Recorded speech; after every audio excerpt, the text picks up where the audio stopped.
बिस्मिल्लाहिर्रहमानिर्रहीम, अस्सलाम वालेकुम। उम्मीद है आप सब खैरियत से होंगे। ठीक है। अच्छा जी, लास्ट हमने 230 तक डिस्कशन कर ली थी। Now I will discuss more question from 231 to at least 250। ठीक है। Now start. In question number 31, examiner said due to increase in direct and indirect tax, disposable income will, अगर डायरेक्ट टैक्स ज्यादा हो रहा है और इनडायरेक्ट टैक्स ज्यादा हो रहा है, यानी कि दोनों टैक्सेस क्या हो रहे हैं, वो ज़्यादा हो रहे हैं, तो बताएं हमारी इनकम के ऊपर क्या फ़र्क पड़ेगा। तो सिंपल सी बात है, अगर डायरेक्ट टैक्स ज़्यादा हो रहा है तो यहाँ से हमारी इनकम कम हो जाएगी, और अगर इनडायरेक्ट टैक्स भी ज़्यादा हो रहा है तो इसका मतलब कॉस्ट ऑफ प्रोडक्शन ज़्यादा होगी। कॉस्ट ऑफ प्रोडक्शन जब ज़्यादा होंगी, ऑब्वियस बात है कि चीज़ें जो बन रही होंगी वो ज़्यादा बन रही होंगी, तो हमारी जो डिस्पोजेबल इनकम है वो यहाँ से डिक्रीज कर जाएगी। तो जो हमारी डिस्पोजेबल इनकम है यानी कि परचेजिंग पावर है वो डिक्रीज कर जाएगी। ठीक है। तो डायरेक्ट टैक्स से भी डिस्पोजेबल इनकम डिक्रीज करेगी, पैसे कम रह जाएंगे, और अगर इनडायरेक्ट टैक्स ज़्यादा लग रहा है, चीज़ें बहुत महंगी आ रही हैं, तो भी हमारे पास जो इनकम बचेगी वो कम बच जाएगी। ठीक है। असल में डिस्पोजेबल इनकम को इनडायरेक्ट टैक्स डायरेक्टली हिट नहीं करता, पर इनडायरेक्टली, क्योंकि जब कॉस्ट ऑफ प्रोडक्शन ज़्यादा होगी और सप्लाई कम होगी, तो प्राइसेस जब ज़्यादा होंगे तो ऑब्वियस बात है कि जो हमारे पास पैसे अब नेट बच रहे होंगे वो बड़े कम बचेंगे। ठीक है। तो डिस्पोजेबल इनकम वो इनकम होती है, डिस्पोजेबल इनकम वो इनकम होती है कि आ, सारे के सारे खर्चे माइनस करने के बाद, टैक्सेस पे करने के बाद जो नेट बच जाए वो हमारे पास डिस्पोजेबल इनकम होता है। असल में ये होता इस तरह है, डिस्पोजेबल पर्सनल इनकम, ये हमने जीडीपी वाले चैप्टर में पढ़ा था। अगर पर्सनल इनकम में से मैं माइनस करूँ, ये पर्सनल इनकम है, अगर मैं पर्सनल इनकम में से माइनस करूँ डायरेक्ट टैक्स यानी कि इनकम टैक्स यानी कि पर्सनल टैक्स, तो डिस्पोजेबल पर्सनल इनकम आती है। ठीक है। तो फॉर एग्जाम्पल मेरे पास पर्सनल इनकम है ना, लेट्स सपोज फॉर इंस्टेंस मेरे पास 1 लाख रुपये है। 1 लाख रुपये में मैंने फॉर एग्जाम्पल टैक्स दिया 5,000 रुपी फॉर इंस्टेंस, तो डिस्पोजेबल पर्सनल इनकम बची मेरे पास 95,000। ठीक है, ये सिंपल सी बात है। और अगर इसी केस में फॉर एग्जाम्पल हम 1 लाख ही कमा रहे हैं, पर टैक्सेस ज्यादा हो गए, अब 5,000 के बजाय 7,000 टैक्स दे रहा हूँ, तो आप देखें मेरे पास कितने बचे 93,000। तो देखें, जितना टैक्स ज्यादा हुआ डिस्पोजेबल इनकम कम होगी, तो हम देखें डिस्पोजेबल इनकम विल डिक्रीज। अगर हम इनडायरेक्ट टैक्स को कंसीडर ना भी करें तो इसकी वजह से भी डिस्पोजेबल इनकम डिक्रीज होती है। ठीक है जी। 232 देखते हैं। In 232, if marginal propensity to consume is 0.8, marginal propensity to consume mean MPC जो है वो हमारे पास 0.8 है, यानी कि 80% है। एमपीसी 80% का मतलब हमारे पास जितनी भी इनकम होती उसका 80% हम क्या करते हैं, उसका 80% हम कंज्यूम करते हैं, और टैक्सेस कितना पे कर रहे हैं, 30%। Increase in investment by ₹50 million, अगर 50 मिलियन, खैर मिलियन नहीं लिखा, मैं खुद से बोल रहा हूँ, अगर 50 से हमारी इन्वेस्टमेंट ज्यादा हो रही है, बताएं नेशनल इनकम में कितना इंक्रीज आएगा। तो हमारे पास अब पता है ये मल्टीप्लायर का हमारे पास न्यूमेरिकल है, मल्टीप्लायर का क्वेश्चन आ गया। ठीक है जी। तो सबसे पहले हम मल्टीप्लायर रेट कैलकुलेट करेंगे, तो multiplier is equal to 1 divide by MPS होता है, और एमपी टैक्स होता है, मार्जिनल प्रोपेंसिटी टू टैक्स, और मार्जिनल प्रोपेंसिटी टू इंपोर्ट होता है। तो ठीक है, अब देखते हैं इन तीनों में से क्या चीज गिवन है। तो इन तीनों में से सिर्फ दो चीजें गिवन है, एमपीएस कितना है, ओहो ये भी गिवन नहीं है।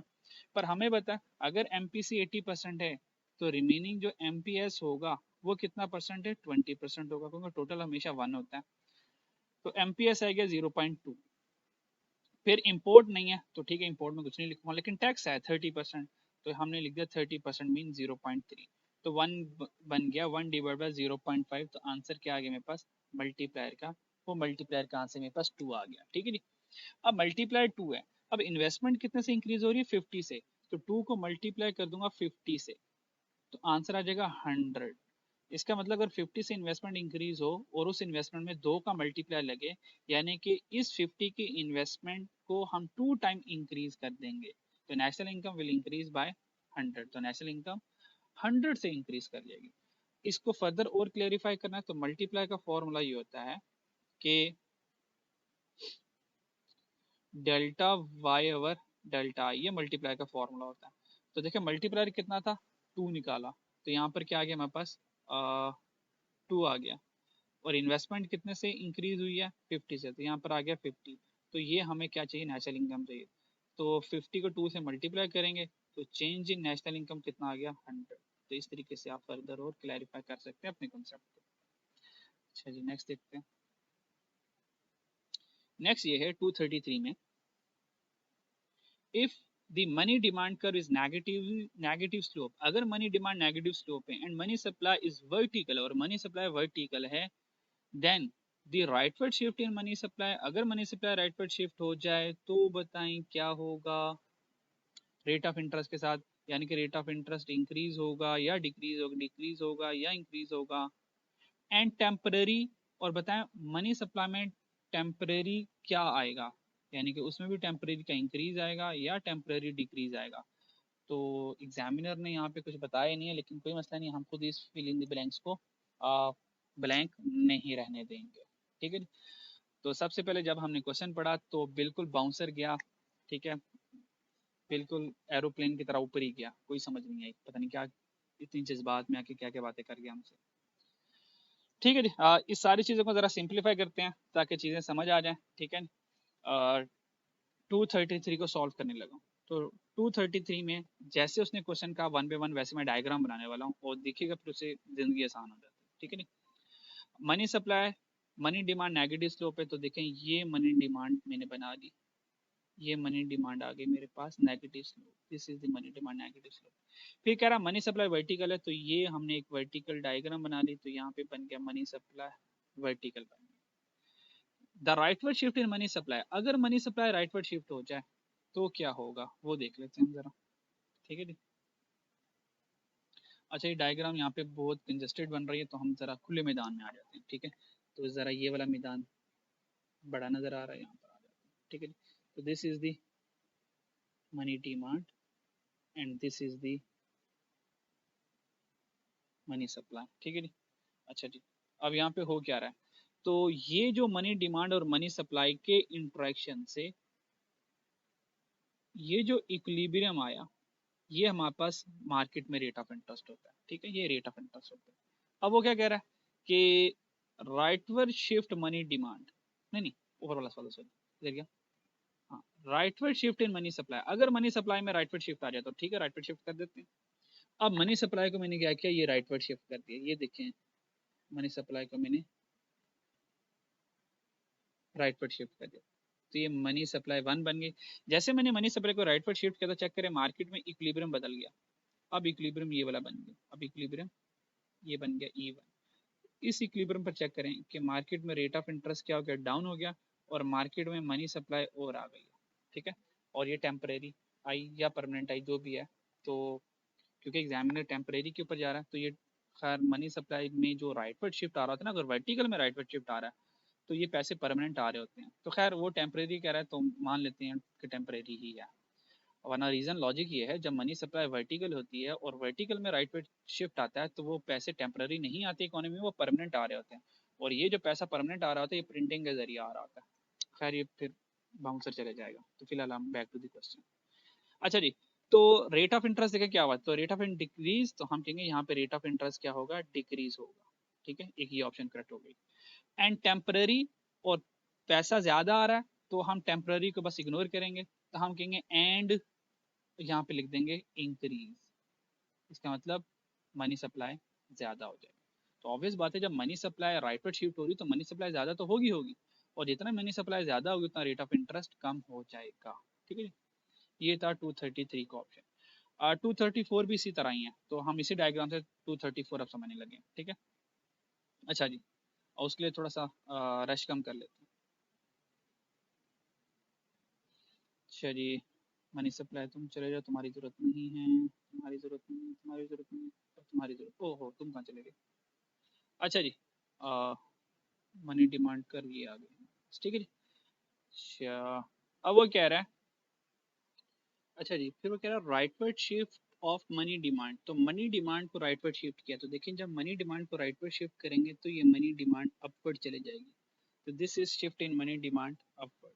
तो मनी डिमांड यहाँ से हमारे पास नी वाली बन गई, अपवर्ड बन गई। ठीक है, तो जैसे मनी डिमांड अपवर्ड बन गई तो अब देखें अब इकोनॉमी में क्या चेंजिंग आई है। अब देखें से फर्क ये पड़ा, ये जो रेट ऑफ इंटरेस्ट था ये देखिए हमारा इक्विलिब्रियम यहाँ पे चलेगा और रेट ऑफ इंटरेस्ट क्या हो गया, इंक्रीज कर गया है, लेकिन मनी सप्लाई पर कोई फर्क नहीं पड़ा। तो अगर हम ये कहेंगे कि मनी डिमांड नेगेटिव स्लोप पे और मनी सप्लाई पॉजिटिव स्लोप पे, अच्छा क्वेश्चन चेंज हो गया यहाँ से, ठीक है। यहाँ पे मनी सप्लाई वर्टिकल थी, यहाँ पे पॉजिटिव है, तो ठीक है और नई डायग्राम बनानी पड़ेगी हमें, ठीक है। तो ठीक है न्यू डायग्राम बना लेते हैं।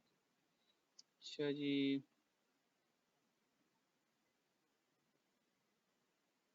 नई डायग्राम बना लेते हैं, ठीक है जी। तो मनी डिमांड नेगेटिव है जबकि मनी सप्लाई पॉजिटिव है, तो ठीक है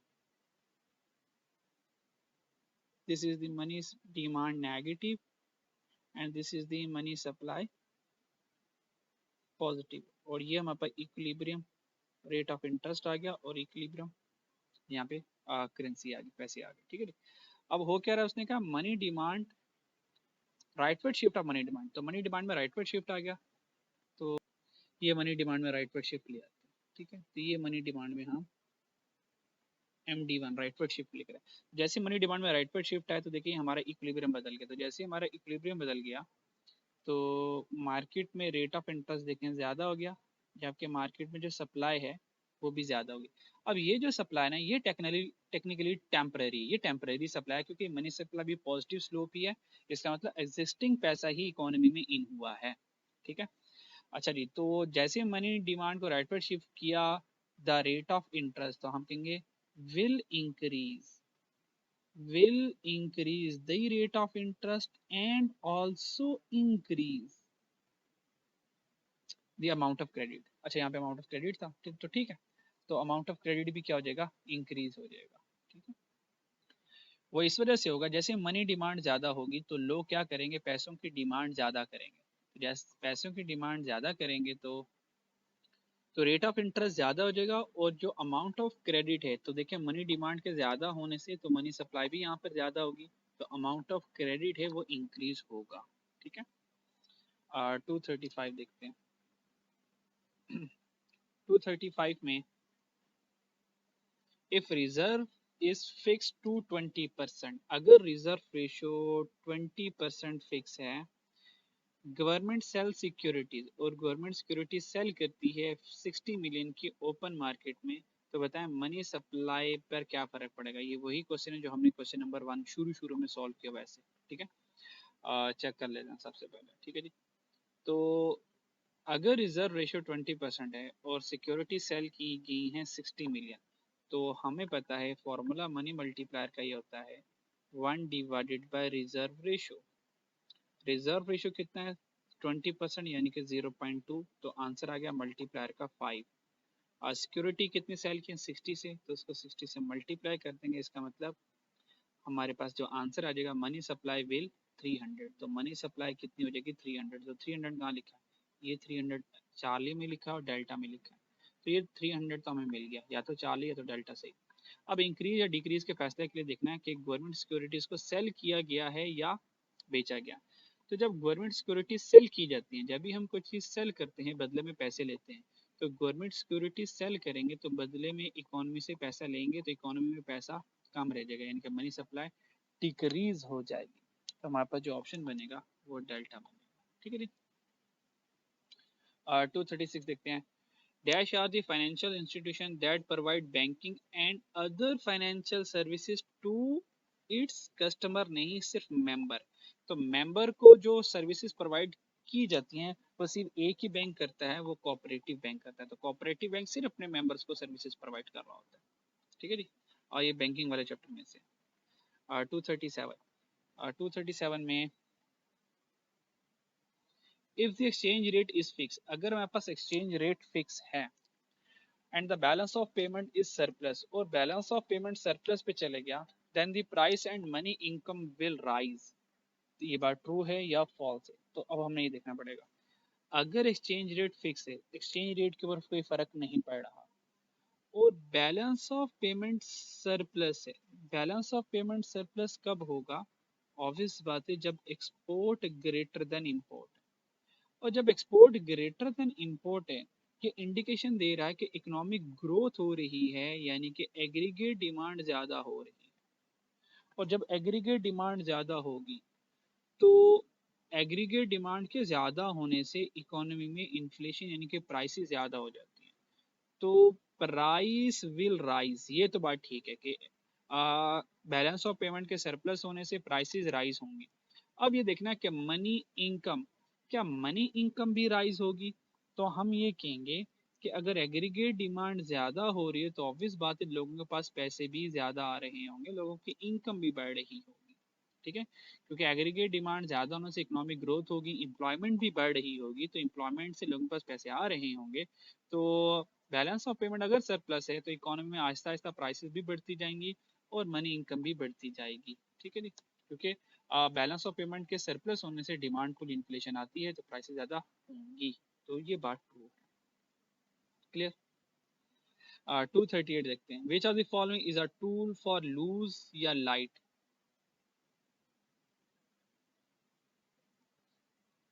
लूज या लाइट मॉनेटरी पॉलिसी। ये लूज या लाइट मॉनेटरी पॉलिसी का मतलब ये है, ये असल में लिखा हुआ है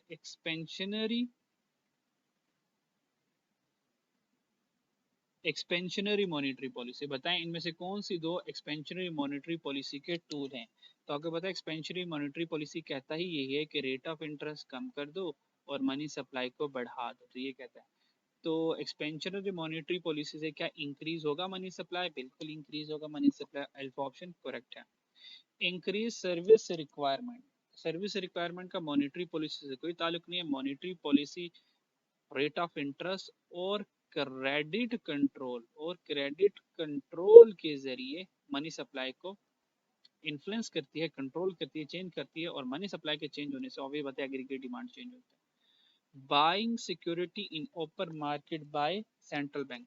तो देखें एक्सपेंशनरी मॉनेटरी पॉलिसी में अगर सेंट्रल बैंक गवर्नमेंट सिक्योरिटीज को बाय करेगा, क्योंकि गवर्नमेंट सिक्योरिटीज को जब बाय करेगा तो बदले में पैसे देगा, तो इससे मनी सप्लाई ज्यादा होगी, और मनी सप्लाई का ज्यादा होना एक लूज मॉनेटरी पॉलिसी यानी कि एक्सपेंशनरी मॉनेटरी पॉलिसी है। इंक्रीज रेट ऑफ इंटरेस्ट गलत। Increase rate of interest expansionary monetary policy का हिस्सा नहीं है। एक्सपेंशनरी मॉनेटरी में रेट ऑफ इंटरेस्ट कम होता है यानी कि डिक्रीज होता है, इंक्रीज नहीं होता। तो एल्फा एंड चार्ली बहुत है करेक्ट। 239 देखते हैं। Which of the following statement is correct? इनमें से कौन सी दो स्टेटमेंट करेक्ट है? Number one, central bank can issue currency. बिल्कुल, जो सेंट्रल बैंक होता है वो स्टेट बैंक होता है किसी भी कंट्री का, तो हमारे कंट्री में state bank of Pakistan central bank का रोल प्ले कर रहा है, और सेंट्रल बैंक की जिम्मेदारी होती है वो करेंसी को प्रिंट करेगा और इशू करेगा। Taxes are the main tool of physical control. बिल्कुल, फिजिकल कंट्रोल का जो मेन टूल है वो टैक्सेस ही है, क्योंकि फिजिकल टूल में गवर्नमेंट एक्सपेंडिचर को कम करके टैक्सेस को बढ़ाकर कंट्रोल किया जाता है इकोनॉमी को और गवर्नमेंट ऑब्जेक्टिव को, इकोनॉमिक ऑब्जेक्टिव को अचीव करने के लिए। तो दोनों स्टेटमेंट सही है। 240 देखते हैं। 240 में due to flood the agriculture production has been reduce, what will be effect on supply curve? जब फ्लड आया तो एग्रीकल्चर जो लैंड है वो क्या होगी? वो डैमेज होगी। तो एग्रीकल्चर लैंड जब डैमेज होगी तो हम क्या करेंगे? एग्रीकल्चर प्रोडक्ट को प्रोड्यूस नहीं कर पाएंगे, तो दैट्स व्हाई सप्लाई हमारी डिक्रीज हो जाएगी। अगर सप्लाई डिक्रीज हो रही है तो सप्लाई कर विल शिफ्ट लेफ्ट वर्ड, तो इंक्रीज नहीं आएगा, डिक्रीज नहीं आएगा, मूवमेंट नहीं होती है, ये नॉन प्राइस फैक्टर है, तो शिफ्ट आएगा। Shift supply curve to the right गलत, shift supply curve to the left बिल्कुल सही है। Delta is the correct one. 241 देखते हैं। If the income elasticity of demand for good is positive, अगर income elasticity of demand positive है but less than one, then good will be. Income elasticity of demand, तो यहाँ से concept देखना है कि इनकम इलास्टिसिटी में से दो गुड्स आती है हमारे पास। कौन सी गुड्स आती है? सिर्फ दो गुड्स आएंगे इनकम में, या तो वो नॉर्मल होगी या तो वो इंफीरियर गुड होगी। दो गुड्स होती है, ठीक है। और नॉर्मल गुड की इलास्टिसिटी ऑफ डिमांड वन होती है, और इंफीरियर गुड की जो डिमांड होगी वो लेस देन वन होगी। और अगर इनकम में लग्जरी गुड आ गई, अगर लग्जरी गुड आ गई तो वो ग्रेटर देन वन होती है, यानी कि मोर देन वन। तो यहाँ पे पूछ रहा है कि अगर income velocity of demand positive, तो income velocity of demand positive है, और अगर पता है इंफीरियर के केस में income elasticity of demand positive नहीं होती, बल्कि इनकम के केस में इंफीरियर की इलास्टिसिटी ऑफ डिमांड नेगेटिव होती है, और नॉर्मल की इनकम ज़्यादा, नॉर्मल गुड की डिमांड ज़्यादा, ये पॉजिटिव होती है, और लग्जरी की भी पॉजिटिव होती है। ठीक है, तो अब हमने इन सारों को सामने रखते हुए देखना है। तो लग्जरी गुड कहता है कि income elasticity of demand positive है बट लेस देन वन, तो लेस देन वन ये कह रहा है इंफीरियर गुड के ऊपर इशारा कर रहा है। ठीक है, तो लग्जरी तो नहीं हो सकता क्योंकि लग्जरी में लेस देन वन नहीं होता, ग्रेटर देन वन होता है। सब्सटीट्यूट नहीं हो सकता क्योंकि substitute cross elasticity of demand है। इन्फीरियर गुड भी नहीं हो सकता, इन्फीरियर गुड इस वजह से नहीं होता कि वो कह रहा है कि income elasticity of demand for good is positive, तो पॉजिटिव शो कर रहा है कि इन्फीरियर नहीं हो सकता, क्योंकि इनकम का और इन्फीरियर गुड का रिलेशन ये होता है कि इनकम ज्यादा होने से इंफीरियर गुड की डिमांड कम हो जाती है, तो ये तो नेगेटिव रिलेशनशिप है, जबकि वो कह रहा है पॉजिटिव। तो पॉजिटिव कहने की वजह से इंफीरियर गुड भी नहीं होगा क्योंकि इंफीरियर में नेगेटिव रिलेशनशिप बन रहा है। ठीक है, बट लेस देन वन, ये जो लेस देन वन है ये हमें ये शो कर रहा है कि बेसिक नेसेसिटी वाली गुड है। कौन सी गुड है? Basic necessity. जो बेसिक गुड्स होंगी, इसका मतलब इनकम ज़्यादा है, तो नॉर्मल गुड जो बेसिक नेसेसिटी वाली गुड्स है उनकी डिमांड भी ज़्यादा है, तो ये तो पॉजिटिव रिलेशनशिप बन गया। अगर नेसेसिटी गुड्स है, आपको पता है जो नेसेसिटी गुड्स होती हैं, जो बेसिक गुड्स होती हैं, उनकी जो इलास्टिसिटी होती है वो लेस देन वन होती है, तो दैट्स वाई हम चार्ली की तरफ मूव करेंगे। ठीक है जी, लग्जरी की तरफ इसलिए नहीं किया क्योंकि लग्जरी मोर देन वन होता है। नॉर्मल इस वजह से क्योंकि नॉर्मल तो ऑप्शन में था नहीं ना, तो वन के लिए नॉर्मल होता है। ठीक है, इन्फीरियर नेगेटिव था पर यहाँ पे वो पॉजिटिव कह रहा है, तो दैट्स से चार्ली ऑप्शन ही बचा हमारे पास। ठीक है, 242 देखते हैं। 242 में in monopolistic competition the demand curve is downward sloping because, कहता है मोनोपोलिस्टिक कंपटीशन में जो डिमांड कर्व बनती है वो ये बनती है ए आर, ए आर ही हमारे पास डिमांड कर्व होती है मोनोपोलिस्टिक कंपटीशन, और ये हमें पता है एम आर होता है। Select two option, monopolistic competition firm is price taker, हमें पता है मोनोपोलिस्टिक प्राइस टेकर नहीं है बल्कि प्राइस मेकर होती है। ठीक है, तो ये बात गलत है। Firm has control over market, monopolistic competition में क्योंकि प्राइस मेकर होता है तो फर्म का मार्केट में कुछ ना कुछ कंट्रोल होता है, ये ऑप्शन करेक्ट है। सिलेक्ट टू ऑप्शन, एक और देखनी पड़ेगी। Charlie, because goods produce have no close substitute, तो हमें पता है जो मोनोपोलिस्टिक कंपटीशन में है वहाँ पे हेट्रोजीनियस गुड्स होती हैं, यानी कि डिफरेंट गुड्स होती हैं, तो डिफरेंट गुड्स होने की वजह से कोई क्लोज सब्सटीट्यूट अवेलेबल नहीं होता, तो ये भी बात सही है। गुड प्रोड्यूस और क्लोज सब्सटीट्यूट नहीं, बिल्कुल क्लोज सब्सटीट्यूट तो परफेक्ट कंपटीशन वाली मार्केट में होता है, मोनोपोलिस्टिक में नहीं होता। So beta and Charlie both are, एक मिनट यहाँ से थोड़ी बात गलत हो गई, ये थोड़ी सी बात को मैं रिपीट कर रहा हूँ। चार्ली वाली ऑप्शन सही नहीं है क्योंकि मैंने डेल्टा को पढ़ा नहीं था, तो इसको मैं ज़रा रिवाइज कर दूँ, ज़रा इसको देख लें ज़रा चार्ली को। अच्छा जी, इसको मैं ज़रा चार्ली को दोबारा बताता हूँ। चार्ली में ये कह रहा है because goods produced have no close substitute, क्या मोनोपोलिस्टिक में जो हम गुड्स प्रोड्यूस करते हैं हैव नो क्लोज सब्सटीट्यूट, उनका कोई भी क्लोज सब्सटीट्यूट नहीं होता। ठीक, तो ये बात मोनोपोलिस्टिक कंपटीशन के लिए बात गलत है, क्योंकि उनका क्लोज सब्सटीट्यूट्स होते हैं, यानी कि वो बेशक हेट्रोजीनियस होते हैं लेकिन वो उनके परफेक्ट सब्सटीट्यूट्स नहीं होते, लेकिन करीब करीब होते हैं। जैसे कि अगर मैं कुकिंग ऑयल की बात करूं, तो कुकिंग ऑयल में तो आप डालडा का ले लें, ठीक है, मीज़ान का ले लें, उसके बाद हबीब कुकिंग ऑयल ले लें, या इसके अलावा इट्सेट्रा ले लें, तो देखें है तो सारे कुकिंग ऑयल लेकिन ब्रांडिंग डिफरेंट है, कोई सोयाबीन के साथ होगा, कोई सनफ्लावर के साथ होगा, ठीक है, कोई इसके अलावा होगा, ठीक है जी, तो कोई ऑलिव ऑयल होगा, तो अब देखें ये क्लोज क्लोज सब्सटीट्यूट्स हैं। ठीक है, तो ये हमारे पास क्लोज सब्सटीट्यूट्स हैं, जबकि चार्ली में कह रहा है कि कोई भी क्लोज सब्सटीट्यूट नहीं होगा, तो दैट्स वाई हम चार्ली को सही नहीं मानेंगे। मोनोपोलिस्टिक कंपटीशन में गुड्स हेट्रोजीनियस तो होती हैं पर क्लोज सब्स्टिट्यूट्स होती हैं, परफेक्ट सब्स्टिट्यूट्स नहीं होती। तो नो वाले ने एमसीक्यू गलत कर दिया। डेल्टा ये सही कह रहा है, good produce are close substitute, वो क्लोज सब्स्टिट्यूट से होंगे लेकिन वो डिफरेंट होंगे। जैसे कि मैंने अभी आपको मिसाल दी इस कुकिंग ऑयल की, डालडा, मिजान, हबीब, और इसके अलावा और कुकिंग ऑलिव ऑयल्स हो गए, ठीक है। ऑलिव ऑयल में भी different company olive oils olives produce करती हैं, ऑलिव ऑयल प्रोड्यूस करती हैं। तो देखें वो सारी कंपनी तो डिफरेंट हैं, लेकिन जितने भी ऑयल्स हैं उन सब की नेचर एक जैसी है, दैट है वो क्लोज सब्स्टिट्यूट है। तो बीटा और डेल्टा यहाँ पे ये दो करेक्ट ऑप्शन, ठीक है जी। 43, forms of perfect competition and monopolistic competition are similar because product are homogeneous। तो ये बात ट्रू है या फॉल्स है? हमने कहा परफेक्ट कंपटीशन और मोनोपोलिस्टिक कंपटीशन आर सिमिलर, वो सिमिलर ही नहीं है, तो यहीं से गलती हो गई, तो आगे पढ़ने की जरूरत नहीं है। बिकॉज प्रोडक्ट आर होमोजीनियस, बिल्कुल होमोजीनियस नहीं होती। परफेक्ट कंपटीशन में आइडेंटिकल परफेक्ट सब्स्टिट्यूट्स होते हैं, जबकि मोनोपोलिस्टिक कंपटीशन में हेट्रोजीनियस और डिफरेंट प्रोडक्ट्स होती हैं और क्लोज सब्स्टिट्यूट्स होते हैं, परफेक्ट सब्स्टिट्यूट्स नहीं होते। तो दैट्स व्हाई ये फॉल्स स्टेटमेंट है, ठीक है जी। 244 देखते हैं, और 245 पे इंशाल्लाह हम क्लोज कर देंगे, बाकी नॉट ऑन। 244 में एनएनपी, तो NNP stand for net national product. तो नेट नेशनल प्रोडक्ट जीडीपी का चैप्टर है, ठीक है, उसमें से क्वेश्चन है। टू ऑप्शन सिलेक्ट करें, जीएनपी माइनस डेप्रिसिएशन, तो एनएनपी बन जाता है। तो हमने कहा, अच्छा इसको समझ, ये शायद आपको इस तरह से समझ ना लगे, मैं हल्का से एक छोटा सा ना फॉर्मेट बना देता हूँ आपको, इससे आपको बात ज़रा समझ आ जाएगी।